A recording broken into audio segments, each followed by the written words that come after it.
Welcome to Rajya Sabha News. My name is Aditi Nagpal Girotra. Let's get the news rolling with the headlines first.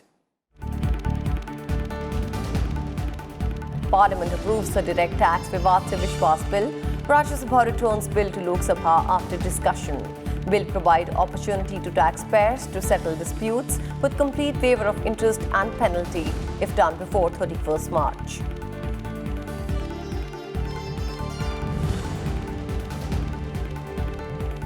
There is no need to panic, says Chairman M. Venkaiah Naidu amid the coronavirus scare. Cautions against letting concern turn into fear, adding that India is strong and capable of fighting the disease.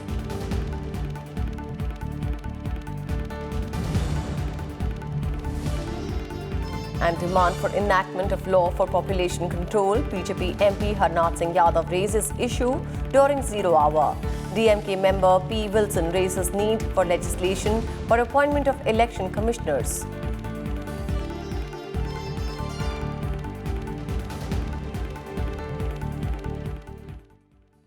Rajya Sabha returned the direct tax Vivad Se Vishwas Bill 2020 to Lok Sabha on Friday. Under the Vivad Se Vishwas scheme, taxpayers whose tax demands are locked in dispute in multiple forums can pay due taxes by 31st March 2020 and get a complete waiver of interest and penalty. The bill has already been passed by the Lok Sabha. The upper house on Friday returned the direct tax Vivad Se Vishwas Bill 2020 to the Lok Sabha. Finance Minister Nirmala Sitharaman said the bill would pave the way to provide resolution of disputed tax and related matters, as there are 4,83,000 cases amounting to over 9 lakh crore rupees related to direct tax pending in different appellate fora, including High Courts and the Supreme Court. So I would want to assure that the date given 31st March is for payment without any kind of penalty or additional charge or anything of that kind. With additional 10% between 31st March to June 30th, with additional 10% payment over the given formula of the scheme, people can join in. However, the bill, what is important here, is the bill authorizes the government to notify the end date. So depending on how this whole thing is going, based on the suggestions coming from the tax assessees themselves, the notification will be issued subsequently. Cutting across party lines, members participated in the debate and demanded early implementation of the new direct tax code. Bill that came out at the time of the budget and what is now in front of us is materially different.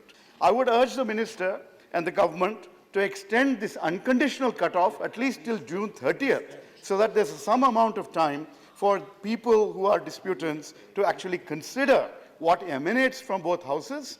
इस V2V scheme में इसके 4 pillars हैं basically. सबसे पहला pillar है timely settlement of disputes. बहुत clearly prescribed timelines दे रखी है. डेजिग्नेटेड अथॉरिटी कितने टाइम में टैक्स का डिक्लेरेशन होगा, कितने टाइम में ऑर्डर होगा, वो सब एकदम क्लियरली डिफाइंड है. Second, the coverage is very wide. Central Bank of India, there are PSUs, like Central Bank of India has 9,000 crores, LIC 65,000 crores of dispute, and the government also has other PSUs. How will they mop up? The competent authority or the designated authority to take a decision only on the basis of the order to be passed by the designated authority, the assessee has to make the payment. So now the time is not available to avail the benefit given under section 3. तो आप appeal खत्म करना चाहते हैं, आप मामले निपटाना चाहते हैं, लेकिन जो सरकारी कर्मचारी हैं, जो आयकर विभाग के अधिकारी हैं, उनका जो नजरिया है, आखिर वो क्या देख सोच रहे हैं और किस प्रकार का दबाव उनके ऊपर है. खेती तो नॉन टैक्सेबल हुआ करती थी, किसानों को भी नोटिस दी गई. If an assessee has won at one level, yes, he pays 50%. If he has won at 2 levels, he should pay a little less. If he has won at 3 levels, then it should be negligible. Only then will these disputes be settled. So I hope Madam Finance Minister would take note of that. So far as clause 9A1, you fix a cap of 5 crores. Why do you fix that 5 crores? Is there any rationality behind this fixing of 5 crores? Under the Vivad Se Vishwas scheme, taxpayers willing to settle disputes shall be allowed a complete waiver of interest and penalty if they pay the entire amount of tax in dispute by March 31st, 2020. Beyond this date, a 10% additional disputed tax shall have to be paid over and above the tax liability. Further, where arrears relate to disputed interest or penalty only, then 25% of disputed penalty or interest shall have to be paid if the payment is made by March 31st, 2020, beyond which the same shall be enhanced to 30%. Kriti Mishra's report for Rajya Sabha TV. Chairman M. Venkaiah Naidu said in the upper house on Friday that there was no need to panic amid the coronavirus scare. He cautioned against letting concern turn into fear and said that India is strong and capable of fighting this disease. Rajya Sabha Chairman M. Venkaiah Naidu said on Friday that there was no need to panic over the coronavirus scare and urged people to initiate required preparedness and action. Careful while talking about this, and we should not spread the fear. Today, there is an international medical expert opinion given by Dr. Bruce Lipton. The conclusion, I'm not reading, the conclusion is fear of the coronavirus is more deadly than the virus itself. So let us not create panic, because very, very beautifully written, but meaningful also. One has to be very careful while taking preventive steps, but we should not allow this panic to spread across the country.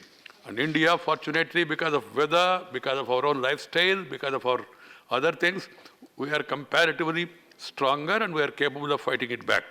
Well, I see a point in what he has said, but it has to be carefully analyzed and then go by the medical advice rather than general perception. The chairman's assertion came after member Binoy Vishwam demanded through a zero-hour mention that masks be distributed by the government to prevent the spread of the virus. Allow the people a possibility to have free masks by the governments. Sir, prevention is better than cure, sir. The cost of treating the thousands of people is much higher than giving a free mask for a common man. Right. Sir, please produce the masks in large scale and give them free of cost, sir. India imposed stringent travel curbs to the country as the World Health Organization declared the COVID-19 outbreak a pandemic with more than 125,000 cases confirmed across various countries. Kriti Mishra's report for Rajya Sabha TV. Several issues of public importance were raised in the upper house during zero hour on Friday. Member Harnath Singh Yadav drew the attention of the House on the issue of burgeoning population in India and demanded steps to control it. Issues of unseasonal rainfall and infrastructure in schools also found mention during zero hour. Take a look.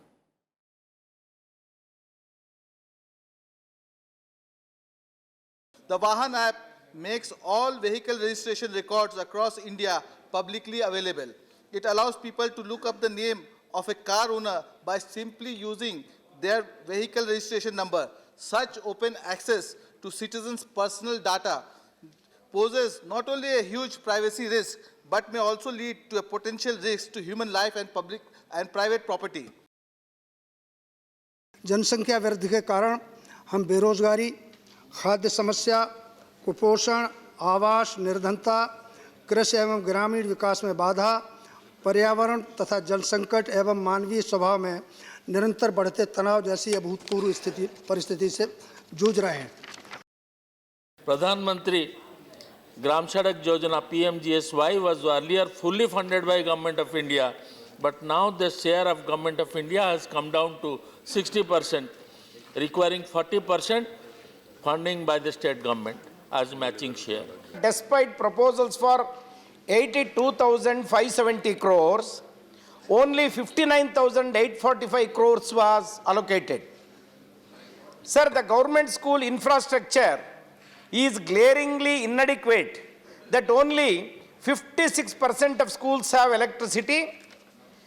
Particularly in Manipur and Madhya Pradesh, less than 20% access to power. नियोजित शिक्षकों का मसला पूरे देश में हाहाकार मचाए हुए है सर. समान काम के लिए समान वेतन और शिक्षा प्रेरक जो साक्षर भारत मिशन का हिस्सा था, अचानक से बीच रास्ते बंद किया गया, 5 लाख से ऊपर पूरे देश में। और मैं समझता हूं कि सर अभी बहुत सारी हमारी गंभीर चिंताएं बाकी थी, साक्षरता को लेकर के, शिक्षा को लेकर के। Unfortunately, the government has taken a decision and passed a bill in the state assembly to under the premise of decentralization of capitals. They have decentralization of capitals, 3 capitals wants to establish. One is judicial capital and legislative capital and executive capital. It may even be advisable to avoid appointing career bureaucrats who are at some point of time close to the leaders of political parties under whom they are served as secretaries to the government. That is why we have also to think about appointing independent members of civil society as the head of the Election Commission of India to protect the institutional integrity of the Election Commission of India. Allow the people a possibility to have free mass by the governments. Sir, prevention is better than cure, sir. The cost of treating the thousands of people is much higher than giving a free mass for a common man. MOS Parliamentary Affairs V. Muralidharan made a statement regarding government business for the next week. Crucial bills pending in the Rajya Sabha and bills passed by the Lok Sabha are slated to be taken up. I rise to announce that government business for the week commencing Monday, the 16th of March 2020 will consist of 1. Consideration of any items of government business carried over from today's order paper. It contains consideration return of the direct tax Vivad Se Vishwas Bill 2020 as passed by Lok Sabha. 2. Further consideration and passing of the Central Sanskrit Universities Bill 2019 as passed by Lok Sabha. 3. Discussion on the working of the following ministries. 1. Railways. 2. Micro, small and medium enterprises. 3. Law and justice. 4. Rural development and agriculture and farmers' welfare. 4. Consideration and passing of the National Commission for Indian System of Medicine Bill 2019. 5. Consideration and passing of the National Commission for Homeopathy Bill 2019. 6. Consideration and return of the appropriation bills relating to the following demands after they are passed by Lok Sabha. 1. Demand for grants for 2020-21. Supplementary demands for grants for 2019-20. 7. Consideration and return of the appropriation bills relating to the following demands after they are passed by Lok Sabha. 1. Supplementary demands for grants for the state of Jammu and Kashmir for the financial year 2019 from 1st April 2019 to 30th October 2019. 2. Demands for grants for the Union Territory of Jammu and Kashmir for the financial year 2019-20 from 31st October 2019 to 31st March 2019. 3. Demands for grants for the Union Territory of Jammu and Kashmir for the financial year 2020-21 from 1st April 2020 to 31st March 2021. 8. Consideration and return of the appropriation bill relating to demands for grants for the Union Territory of Ladakh for the financial year 2019-20 from 31st October 2019 to 31st March 2020 after it is passed by Lok Sabha. 9. Consideration and return of the Finance Bill 2020 after it is passed by Lok Sabha. The government's legislative agenda for the budget session of Parliament includes nearly 45 bills and several financial items. And with this, it's a wrap on this edition of Rajya Sabha News. Thank you so much for watching.